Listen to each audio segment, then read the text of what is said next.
Il est 20 h, les titres, fin à Koulouba de la rencontre entre le président de la transition et les gouverneurs du Mali, bilan positif. À l'issue de 2 jours de travaux, un cadre d'échange instauré à la grande satisfaction des participants qui repartent régaillardis et pleins d'espoir pour le futur. Le gouvernement du Mali et l'Organisation des Nations Unies ONU s'écoutent et se parlent. Le secrétaire général adjoint des opérations de maintien de paix, Jean-Pierre Lacroix, est en visite au Mali. Avec les autorités de la transition, les Nations Unies sont disposées à instaurer un cadre de dialogue pacifique pour la bonne conduite des relations existantes. La classe politique se prononce sur l'élaboration de la nouvelle constitution. C'était au cours de sa rencontre avec la commission de rédaction installée. Dans ce cadre, la majorité des représentants des partis politiques saluent l'initiative, tandis que d'autres soulèvent la question du délai imparti pour clore le processus. Bienvenue aux informations. Bonsoir à tous. Fin cet après-midi au palais de Koulouba de la rencontre entre le président de la transition et les gouverneurs de région et du district de Bamako. Le colonel Assimi Goïta invite le gouvernement à satisfaire pour 2023 les besoins prioritaires exprimés par les gouverneurs. Il annonce aussi l'institution de ce cadre d'échange avec les gouverneurs à qui il recommande entre autres la bonne gestion des ressources, d'être à l'écoute de leurs administrés. De leur côté, les gouverneurs se disent régaillardis par cette initiative du président de la transition. Siaka Konaté a suivi la cérémonie de clôture des travaux pour nous. Les besoins exprimés par les gouverneurs des 19 régions et du district de Bamako sont de 3 ordres. Il y a d'abord les besoins de l'administration qui demandent des infrastructures, des moyens matériels roulants, humains et financiers pour mener à bien ces missions, suivre les besoins des populations, notamment la réalisation d'infrastructures sanitaires, scolaires, sportives, d'adduction d'eau, d'assainissement, d'aménagement hydro-agricole, les questions de sécurité, notamment la réalisation des postes de sécurité, boucle la boucle. La satisfaction de ces besoins nécessite la mobilisation d'importantes ressources financières. Certes, ces moyens sont limités, mais l'État fera de son mieux. À ces demandes légitimes, le gouvernement s'évertuera à apporter des réponses à hauteur de souhait à court, moyen et long terme. D'ores et déjà, j'instruis les membres du gouvernement, chacun en ce qui le concerne, d'élaborer un chronogramme pour satisfaire les besoins que vous avez exprimés. Toutefois, cela se fera en fonction des moyens actuels de l'État. L'exécution du chronogramme fera l'objet d'un suivi par le ministre de l'Administration territoriale et de la décentralisation, porte-parole du gouvernement, à qui les gouverneurs rendront compte mensuellement. Dans l'immédiat, et pour le compte du deuxième semestre 2022, les actions prioritaires feront l'objet d'exécution des structures concernées en rapport avec vous-même. Pour l'année 2023, j'invite le gouvernement à prendre les dispositions pour satisfaire au maximum les besoins prioritaires que vous avez exprimés. Les gouverneurs saluent l'initiative du président de la transition de discuter directement avec eux des préoccupations de leurs gouvernés, une source de motivation pour les représentants de l'État. Comment donc ne pas s'émouvoir lorsque le président de la transition, chef de l'État, vous consacre 48 heures de son agenda pour vous écouter et vous recevoir individuellement en ces moments si difficiles pour notre nation. Les gouverneurs des régions et du district de Bamako sont régaillardis dans leur mission de représentants de l'État. Leurs préoccupations, celles de leur population, n'auraient certainement pas eu meilleure tribune pour leur expression. Excellence, Monsieur le Président de la Transition, vos recommandations, qui sont des instructions pour nous, ont été bien notées. Il s'agit, pour notre devoir, de veiller à la bonne gouvernance grâce à laquelle nos ressources pourraient être utilisées de manière efficace et efficiente, de mettre notre souveraineté nationale au-dessus de tout, de nous assurer que nos partenaires, quels qu'ils soient, respectent nos choix et orientations politiques, de nous préoccuper inlassablement du bien-être de nos populations, d'impliquer les citoyens dans la lutte contre l'insécurité récurrente dans la mesure de leurs capacités et prérogatives, de lutter contre la corruption, la mauvaise gestion et favoriser un climat de justice et d'équité, de faire de la sécurité de nos concitoyens et de nos terroirs une préoccupation permanente en soutenant nos femmes. Le président de la transition veut instituer ce cadre d'échange avec le gouverneur. En attendant, il leur fait des recommandations, dont celle de bien gérer les ressources qui seront mises à leur disposition et d'être à l'écoute de leurs administrés. Je voudrais également saisir cette occasion pour annoncer que cette journée sera instituée comme celle de la rencontre du chef de l'État avec le gouverneur afin d'établir un cadre d'échange direct entre le chef de l'État et le gouverneur. Enfin, je vous exhorte à œuvrer au quotidien avec l'ensemble de vos collaborateurs pour davantage rapprocher l'État des citoyens. Dans le cadre du processus de refondation en cours dans notre pays, pour cela, vous devez rester à l'écoute permanente des populations et leur rendre des services de qualité. Enfin, le gouverneur des régions et du district de Bamako remercie le président de la transition pour ses œuvres sociales, les premiers ministres et les membres du gouvernement pour la prise en compte de leurs sollicitations. Voyons ensemble quelle appréciation les gouverneurs ont-ils fait de ces 2 jours de rencontre avec le président de la transition et les membres du gouvernement. Occasion pour eux de non seulement mettre en exergue les préoccupations de l'heure, mais aussi et surtout de saluer la démarche, car, disent-ils, elle est innovante et visionnaire. Je vous propose là-dessus de suivre les réactions de ce premier groupage de gouverneurs. Il s'agit des gouverneurs de Taoudéni, Menaka, Badiangara, Douanzan et San. Ils sont au micro de Aoulusseini Touré. La région de Taoudéni, la réalité, on a beaucoup de difficultés parce que c'est une nouvelle région. Donc l'État va construire tout à partir de zéro, il n'y a absolument rien. Bon, on a les difficultés, mais le plus important pour nous actuellement, c'est le recensement des populations. Parce que Taoudéni n'est pas comme les autres régions, la réalité. La plupart parmi les populations de Taoudéni sont réfugiées en Mauritanie, au Burkina, au Niger. Notre souhait, on doit avoir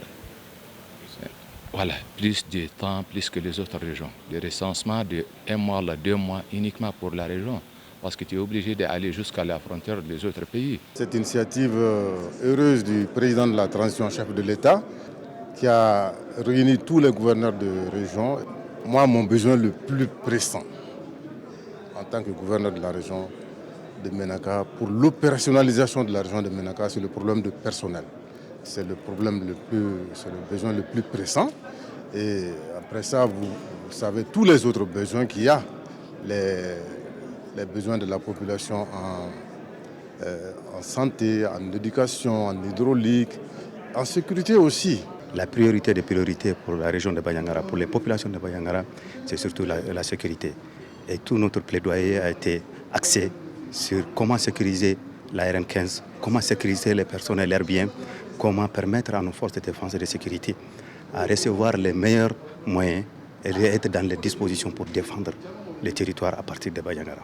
En ce qui concerne la région de Douanza, nous avons évoqué les besoins que l'administration éprouve, donc les besoins des différentes circonscriptions, mais également les besoins en services sociaux de base de nos populations. Et sur le plan sécuritaire, effectivement, les besoins ont été exprimés. Il s'agit notamment de renforcer le maillage sécuritaire de la région de Douanza par la création de postes de sécurité et de différentes régions militaires, de gendarmerie et de garde. Sur le plan sécuritaire, il y a la construction d'un camp militaire qui est attendu à San.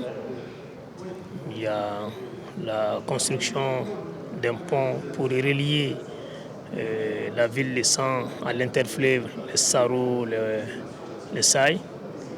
Il y a l'aménagement de certaines pistes à l'intérieur de la ville de San. Il y a la construction des infrastructures pour les représentants de l'État. Il y a la réalisation des fourrages. Et toujours dans la même veine, je vous invite à suivre ce deuxième groupage. Là, nous avons les réactions des gouverneurs des régions de Koutiala, Bougouni, Nara, Nioro et Kita, toujours au micro de Aoulusseini Touré. le président de la transition a effectué une visite qui n'est pas passée inaperçue à Koutiala, et lors de laquelle visite, il y a eu des promesses faites à la population de Koutiala, notamment la construction d'une cité administrative qui va comprendre non seulement le gouvernorat, la résidence du gouverneur, et en même temps les structures déconcentrées de l'État qui sont à Koutiala. Notamment, on va faire non seulement après le gouvernorat construire 20 autres bureaux et 20 logements d'astreinte également pour les directeurs régionaux qui seront à Koutiala. Le second point, c'est de faire le pont qui va nous permettre de faire le contournement de la ville par les gros porteurs. Et en même temps, pour davantage attirer l'attention des jeunes, nous allons aussi réhabiliter le stade Omnisport de Koutiala. Et après le stade Omnisport, nous allons réhabiliter la salle de théâtre de Zanga Koulibaly.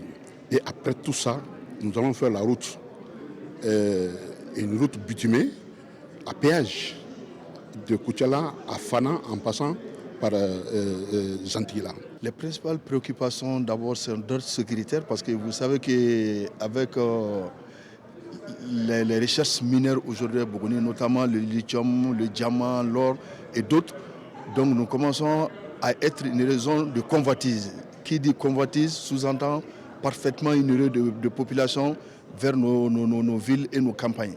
Donc à ce niveau, nous avons échangé avec les plus hautes autorités pour essayer rapidement de voir comment renforcer les dispositifs sécuritaires mis en place. Donc à ce niveau, c'est un acquis. Et au-delà de ça également, les services sociaux de base. La femme n'a pas été oubliée parce que tout ce que nous sommes en train de faire, il faut vraiment l'essor de la femme à l'intérieur de Bougouni, où nous avons demandé également la construction d'un édifice pour l'autonomisation des femmes et surtout les maternités, les services sanitaires. Aujourd'hui, le grand problème de Nara, c'est l'électricité, c'est le problème d'eau, l'accès à l'eau des populations. Des choses ont été faites, mais c'est encore loin d'être suffisant. Et ensuite, le problème de Nara, c'est l'enclavement. Nara est très enclavé et les travaux de la route nationale numéro 4, Kuala-Nara, peinent à redémarrer. Et aussi les routes interrégionales qui relient la capitale régionale au chef-lieu de cercle et d'arrondissement. Tout ça, ça fait que la région reste enclavée. Et nous voulons un désenclavement sur la région de Koulikoro à travers Mourdia et Banamba et sur la région de Ségou à travers Nara et Nyuno. Notre préoccupation majeure, c'est le problème d'eau et le problème d'infrastructure. Aux côtés des problèmes d'eau et le problème d'infrastructure, il y a le problème de sécurité également que nous avons posé et qui a été vraiment pris en compte. Aujourd'hui, dans ces préoccupations ou ces besoins, nous avons exprimé le besoin en ouvrage de retenue d'eau. Je pense que ça a été une très belle occasion pour les gouverneurs de parler de leur région, de leurs attentes, de leurs difficultés, mais également de proposer des solutions techniques et budgétisées de leurs différentes attentes.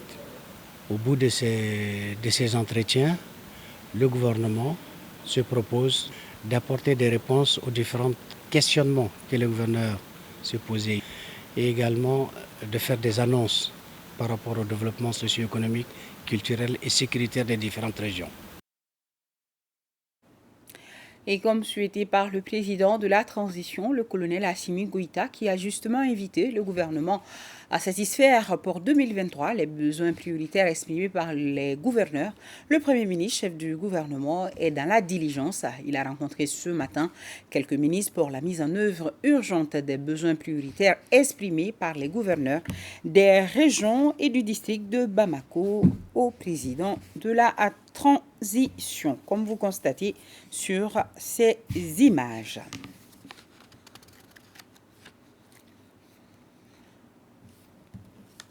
Le Premier ministre, donc, qui a rencontré les ministres pour la diligence du souhait du président de la transition concernant les besoins des gouverneurs du Mali. Restons à la primature pour suivre le compte-rendu de cette audience accordée au secrétaire général adjoint des opérations de maintien de paix, Jean-Pierre Lacroix, est au Mali. Avec sa délégation, il a eu une séance de travail avec le Premier ministre Fousseni Tounkara pour les détails. Au début de cette séance de travail, les deux parties onusiennes et maliennes ont rendu hommage aux victimes civiles et militaires de la crise malienne. En premier, c'est le chef du gouvernement qui a pris la parole. À ses côtés, 9 membres de son gouvernement. Il a d'abord mis en évidence l'intérêt de ce cadre d'échange. Depuis l'installation de la MINUSMA dans notre pays en 2013, le gouvernement du Mali a toujours entretenu un dialogue dynamique avec les Nations Unies dans le cadre de la mise en œuvre efficace et efficiente de son mandat.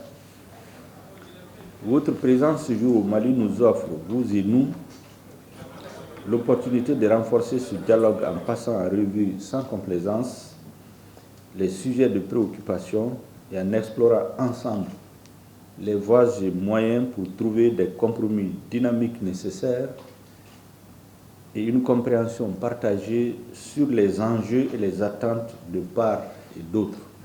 À cette délégation onusienne, le chef du gouvernement a précisé que l'une des aspirations des autorités de la transition est de garantir la stabilité au Mali. C'est pour arriver à la paix et à la stabilité dans notre pays que le gouvernement de transition a érigé la question des réformes politiques et institutionnelles en question prioritaire, c'est-à-dire comme le postulat de base de la refondation de l'État qui constitue une demande forte et pressante de notre peuple. C'est aussi la raison pour laquelle nous faisons de la mise en œuvre de l'accord pour la paix et la réconciliation nationale issu du processus d'Alger le substrat de notre action en dépit des difficultés inhérentes au processus. Je vous annonce d'ores et déjà qu'une réunion de haut niveau décisionnelle sur la mise en œuvre de l'accord pour la paix et la réconciliation issu du processus d'Alger, qui regroupera les parties signataires, la médiation internationale et la communauté internationale autour du comité de suivi de l'accord, se tiendra dans les tout prochains jours.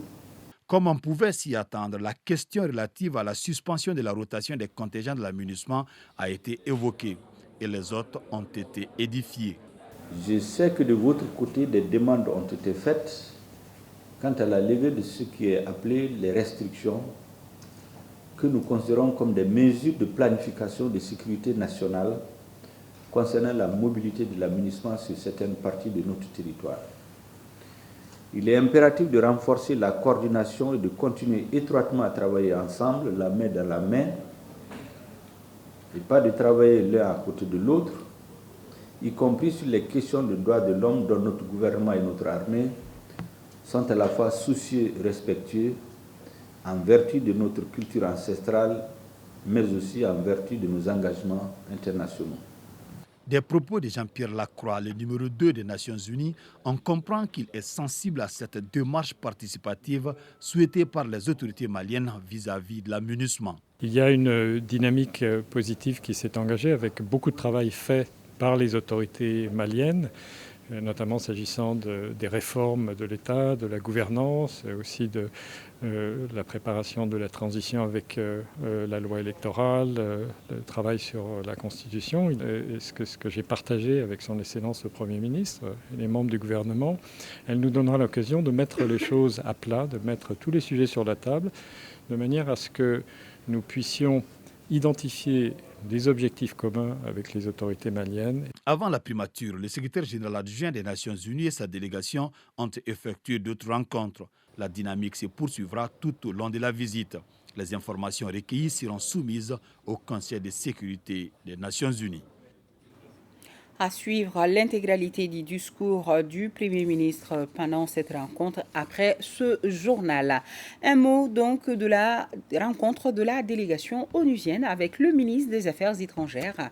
Jean-Pierre Lacroix et Abdoulaye Diop s'écoutent et se parlent. Au menu, le renouvellement du mandat et de la suspension des rotations de la MINUSMA et l'arrestation des 49 soldats ivoiriens. Avec les autorités de la transition, les Nations Unies sont réellement disposées à instaurer un cadre de dialogue pacifique pour la bonne conduite des relations existantes. Adama Djimde pour plus de détails.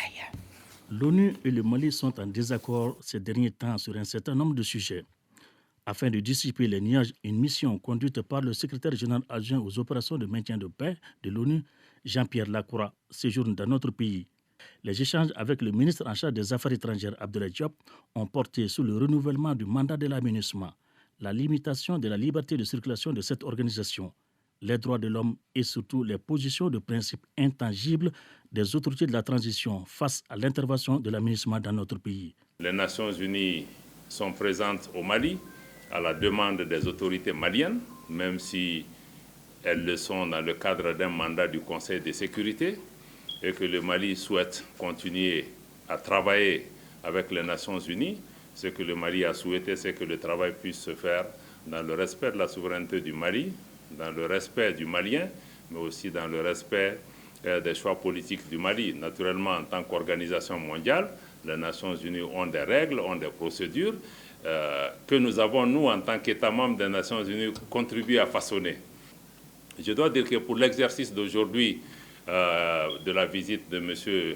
Jean-Pierre Lacroix, qui vient aussi dans un contexte particulier, nous apprécions qu'il ait décidé de venir discuter avec les autorités maliennes, parce que c'est seulement à travers le dialogue, la discussion franche, que nous pouvons surmonter les problèmes. Je dois vous dire d'emblée que le Mali n'est pas en guerre avec les Nations Unies, contrairement à ce que certains médias ont essayé de prétendre. L'un des points sensibles de cette conférence de presse demeure le dossier des 49 soldats ivoiriens arrêtés.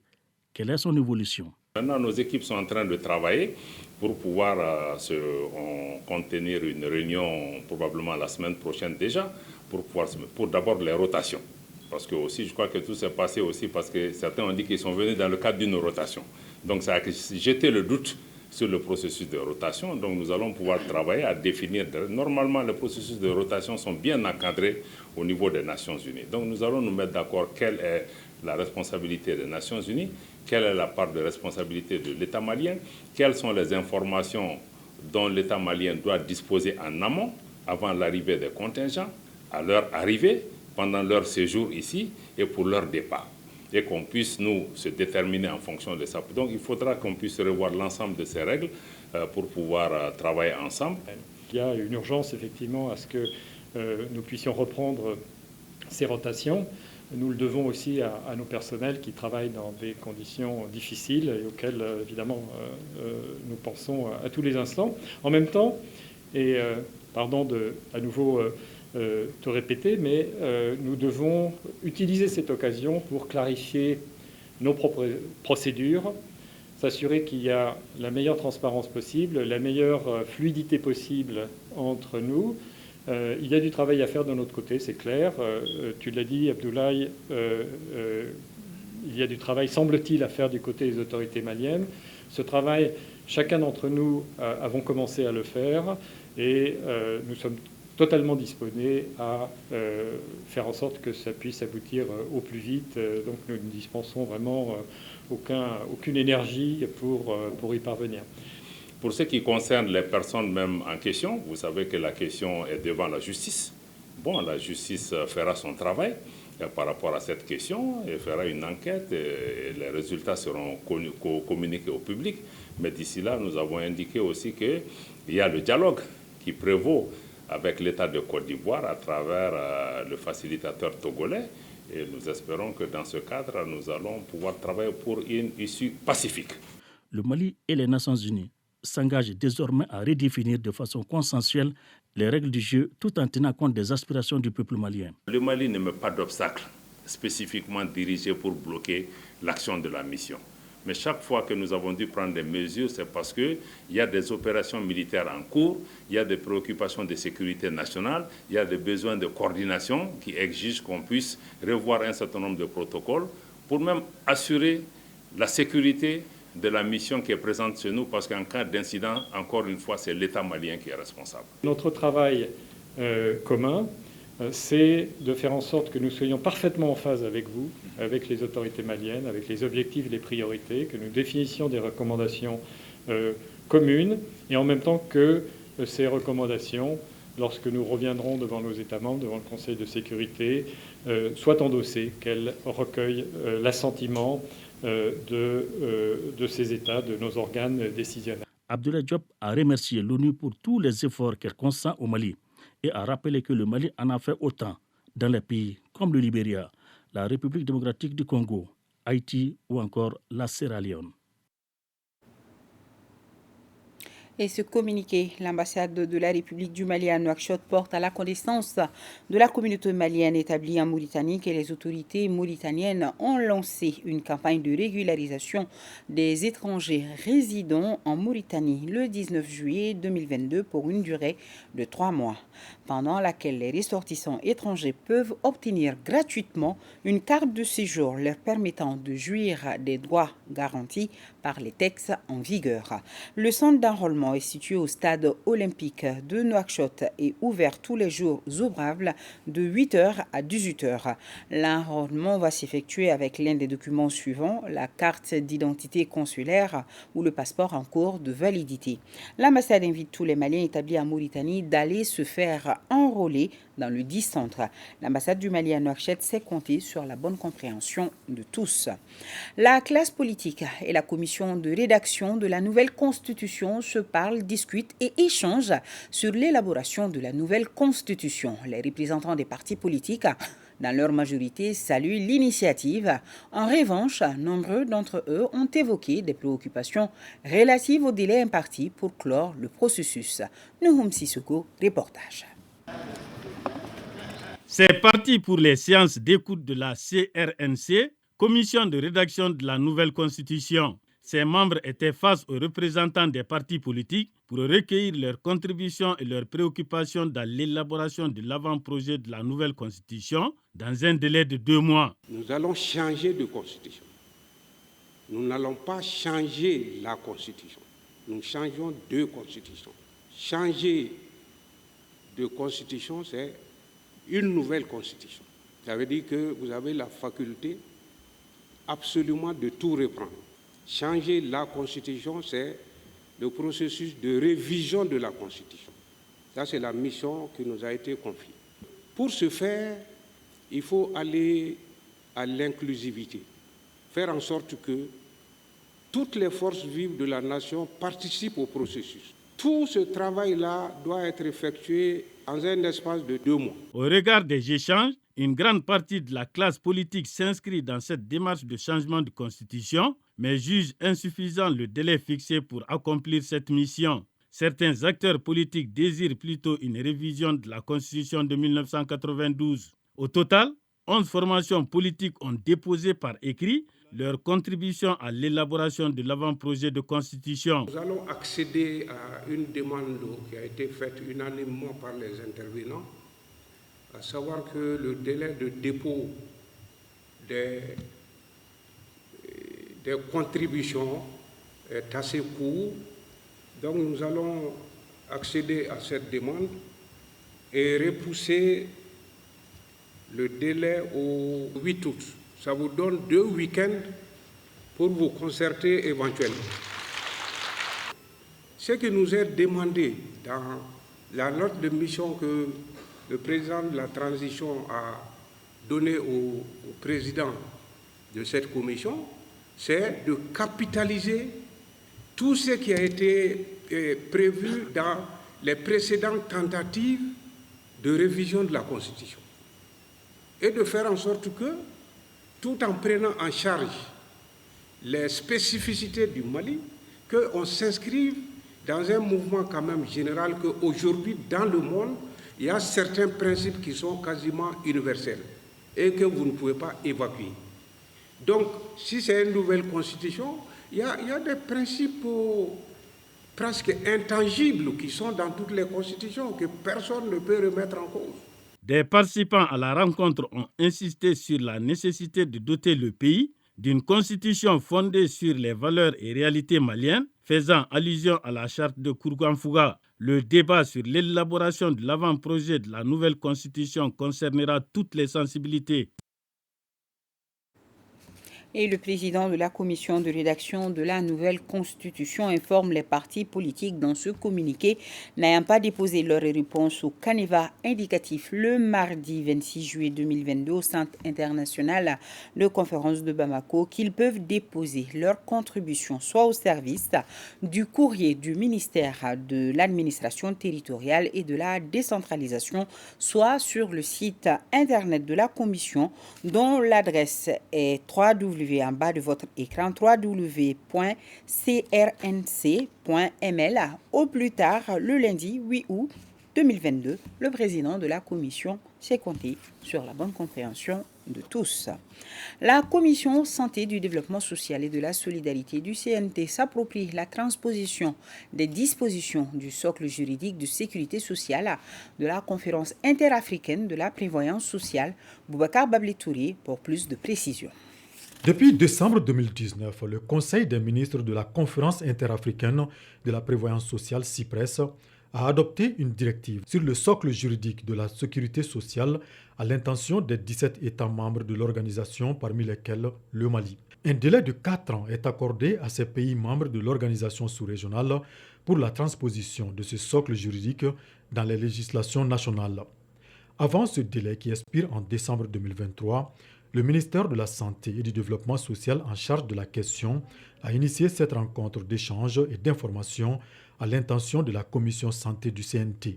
Ce document est appelé à devenir dans les États membres de la conférence un véritable gouvernail devant amener à construire les bases solides sur lesquelles reposera le système national de sécurité sociale adapté aux conditions et aux spécificités de chaque État et s'intégrant dans un cadre normatif régional. Cette démarche, j'en suis sûr, faciliterait la compréhension future des projets de loi spécifiques pour les membres du Conseil national de transition. Au cours de la rencontre, il s'agissait de faire connaître les perspectives et les enjeux de la CIPRES et de recueillir les suggestions et observations des membres de l'organe législatif de la transition. Il nous revient, pouvoir public, de créer un nouvel organisme de prévoyance sociale par un acte législatif en conformité avec l'ordonnancement juridique interne. La CIPRES est une organisation sous-régionale chargée d'assurer la surveillance et le contrôle des risques dans ses 17 États membres. Ces actions constituent à prévenir les risques de déséquilibre financier et de garantir la pérennité des régimes de prévoyance sociale.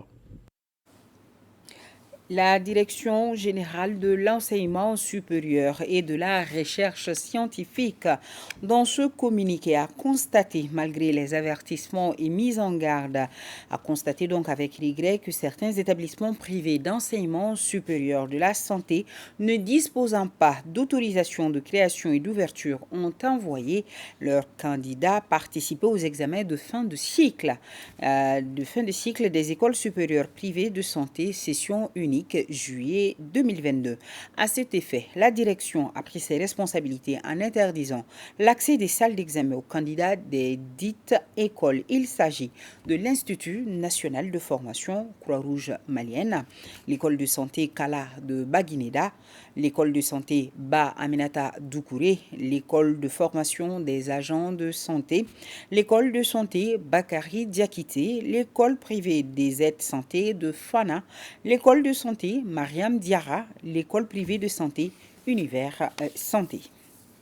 En conclave, les acteurs du projet d'appui régional à l'initiative pour l'irrigation au Sahel, Sorona Kamisoko nous en parle. Les acteurs du projet d'appui régional à l'initiative pour l'irrigation au Sahel, Paris, ambitionnent de réaliser 1 million d'hectares de terres irriguées au Sahel et en Afrique de l'Ouest dans un horizon proche.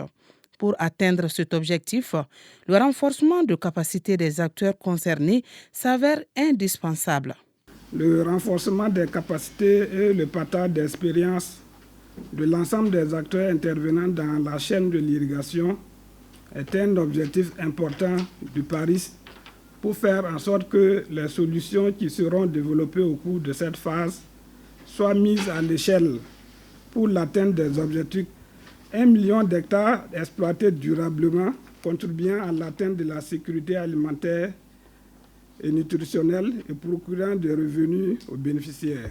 Financé par la Banque mondiale pour un coût de 170 millions de dollars US, le Paris comprend 3 composantes qui sont la composante A, modernisation du cadre institutionnel, la composante B, financement des solutions d'irrigation et la composante C, gestion des connaissances et coordination du projet. À travers le Paris, les pays du Sahel veulent donner une nouvelle impulsion à l'agriculture en la plaçant au cœur des politiques de développement social et économique.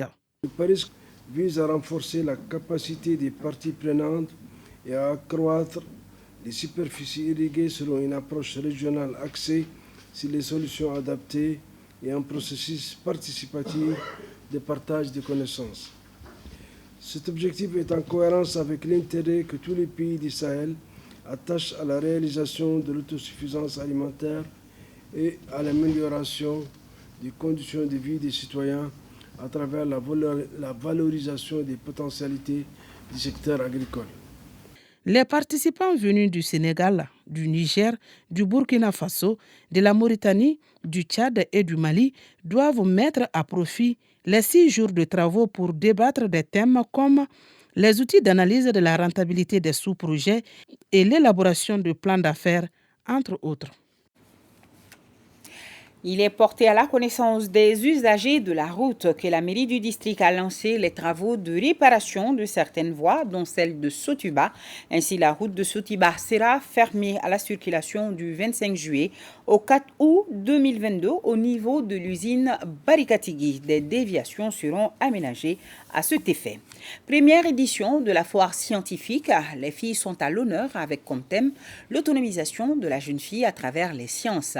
200 écoles du district de Bamako prennent part à la foire. Objectif, inciter les jeunes filles à s'intéresser aux matières scientifiques et c'est l'école nationale des ingénieurs Eni Abete Abdraman Baba Touré qui a servi de cadre à la cérémonie de lancement, nous dit Aliou Abdoulaye Touré. Nous avons l'honneur de vous expliquer l'expérience de l'électrolyse de l'eau. Pour faire l'expérience de l'électrolyse de l'eau, on a besoin d'un électrolyseur, un interrupteur, un générateur, un fil conducteur, une nappe, du sel, une baguette et de l'eau. L'eau pure contenue dans l'électrolyseur. Fermons l'interrupteur. Nous constatons que le courant ne passe pas. Donc l'eau pure contenue dans l'électrolyseur est mauvaise conductrice de l'électricité. Ajoutons quelques cristaux de soude ou de sel.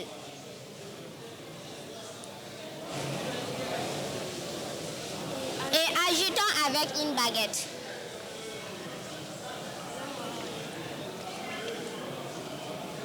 Fermons l'interrupteur. La lampe s'allume. Des bulles de gaz se dégagent sur les deux électrodes, l'anode et cathode. Ces 3 jeunes filles de la 7e année de l'école des 1008 logements sociaux présentent un exposé sur l'électrolyse de l'eau. L'exercice vise à produire de l'électricité. Cette première édition de la foire scientifique qui a mis en compétition 200 écoles vise à briser les mythes selon lesquels les matières scientifiques sont exclusivement réservées aux jeunes garçons. Le projet scientifique en herbe a pour objectif de promouvoir l'apprentissage des sciences au sein de nos jeunes enfants et en l'occurrence nos jeunes filles. Par conséquent, les activités réalisées tout au long de ce projet ont visé essentiellement l'amélioration de l'enseignement des sciences afin de rendre leur apprentissage accessible à tous. Nous voulons de plus en plus travailler avec l'UNICEF à favoriser, à impulser une dynamique qui va faire en sorte que nos élèves puissent embrasser avec sérénité les sciences. Cette foire, dont la portée est hautement scientifique, sera le lieu d'expression du génie créateur et du savoir scientifique de milliers d'élèves du district de Bamako en l'espace de 3 jours. Lancé depuis le 28 octobre 2021, le projet scientifique en herbe vise à soutenir la rétention scolaire et la qualité de l'éducation grâce aux sciences pour les adolescentes et les adolescents, transformer et autonomiser la vie de milliers de filles en surmontant les barrières de genre qui limitent les aspirations et les opportunités. Contribuer à l'approche globale de l'UNICEF visant l'égalité des sexes, l'autonomisation des adolescents, en particulier lors des transitions vers une participation égale dans la main-d'œuvre. Cette première édition s'inscrit dans le cadre de la mise en œuvre du projet dénommé Scientifique en herbe. Elle bénéficie de l'appui financier de la Hollande et de l'Allemagne. Elle offre des perspectives aux apprenants de se tourner majoritairement vers les filières scientifiques. L'association Femmes Éthiques lance l'application mobile Android. Je m'engage à connaître les textes du Mali. C'était au mémorial Modibo Keïta. L'initiative vise à faciliter l'accès des jeunes aux textes législatifs du Mali comme la loi électorale ou encore la Constitution. Bemba Sibi. L'outil technologique pour faciliter la diffusion des lois du Mali, c'est la stratégie adoptée par l'association Femmes Éthiques. Pour ce faire, elle vient de lancer une application Android mobile dénommée « Je m'engage à connaître les textes du Mali ». Les jeunes et les femmes, de façon générale, les populations ont besoin d'un meilleur accès à l'information, notamment sur les textes du Mali. Vous avez des informations sur la Constitution du Mali du 25 février 1992, telles que la charte de la transition. Je voulais quand même vous garantir du soutien institutionnel du département de la communication, de l'économie numérique et de la modernisation de l'administration. L'application a été présentée au public au cours d'une rencontre. L'intérêt pour le sujet a soulevé de nombreuses questions et suggestions de la part de l'assistance. Moi, j'ai demandé, dans le cas où il y aura une nouvelle constitution, qu'allons-nous faire et quel est l'avenir de l'application. On nous a fait savoir que c'est une partie de la constitution qui se trouve sur l'application, ainsi que la loi électorale.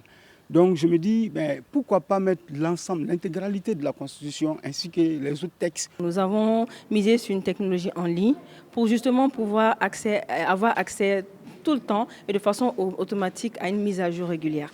Donc s'il y a une nouvelle constitution, elle sera juste rajoutée à l'application. D'autres suggestions comme la mise sur l'application du journal officiel ou encore la traduction des textes en langue locale ont également été évoquées, des propositions que les initiateurs entendent adopter progressivement.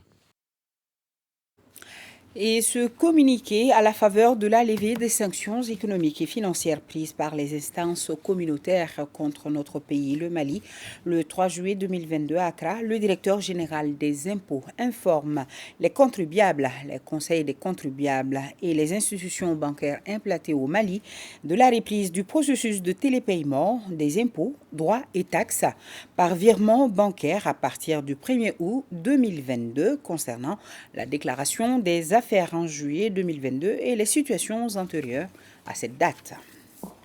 Les acteurs du département en charge du tourisme face à la presse afin d'informer la jeunesse sur le lancement officiel de la campagne nationale de promotion des sites touristiques du Mali à l'intention des résidents nationaux. Saloum Konaté était sur place. C'est pour relancer le secteur du tourisme que le ministère de l'Artisanat, de la Culture, de l'Industrie hôtelière et du Tourisme, à travers l'Agence de promotion touristique du Mali, initie cette conférence de presse. La rencontre avec les hommes de médias vise à informer le public par rapport à une série d'activités visant à développer et promouvoir des offres touristiques adaptées aux besoins de la clientèle nationale. Ce programme de City Tour a pour objectif d'améliorer la fréquentation des attraits touristiques du Mali, d'accompagner les réceptifs nationaux dans la promotion et la commercialisation des circuits de visite sur les sites et attraits touristiques de la destination Mali. Et comme autre objectif, c'est d'améliorer l'accès à l'information sur les possibilités de visite et de découverte des sites touristiques du Mali, rendre la visite accessible aux Maliens lambda. Le lancement de ces activités touristiques est prévu pour ce samedi. Selon les initiateurs, elles contribuent à la valorisation, à la promotion et à la protection des sites et monuments de nos différentes régions. Nous avons le voyage intégrateur qui est annoncé. Nous avons le tourisme domestique appelé Bamako City Tour qui est annoncé. Mais le lancement officiel se fera le 30 du mois en cours, donc le samedi. Pour dire que c'est vraiment inviter la population malienne à consommer le tourisme malien à sortir pour valoriser notre culture à travers des excursions, à travers des sorties, des visites touristiques, à travers la découverte de ce que nous avons comme potentialité touristique en République du Mali.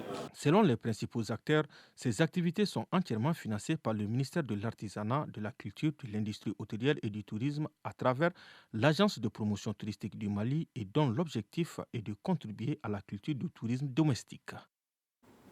Voilà, c'est dit, il faut aller visiter nos sites. On va faire le point Covid de ce jour, 26 juillet. Désolé, nous n'avons pas les images ce soir. Nous avons un cas positif, un guéri, 0 décès, 14 personnes sont sous traitement. Et pour vous protéger, protéger les autres, suivez les mesures de prévention et faites-vous surtout vacciner. Un rappel, ce communiqué, il est porté donc à la connaissance des usagers de la route que la mairie du district a lancé les travaux de réparation de certaines voies, dont celle de Sotuba. Ainsi, la route de Sotuba sera fermée à la circulation du 25 au 4 août 2022 au niveau de l'usine Barikatigui. Des déviations seront aménagées à cet effet. Grand merci à nos téléspectateurs de Yorosso, San et Bewani. C'est tout pour ce journal. Bonsoir.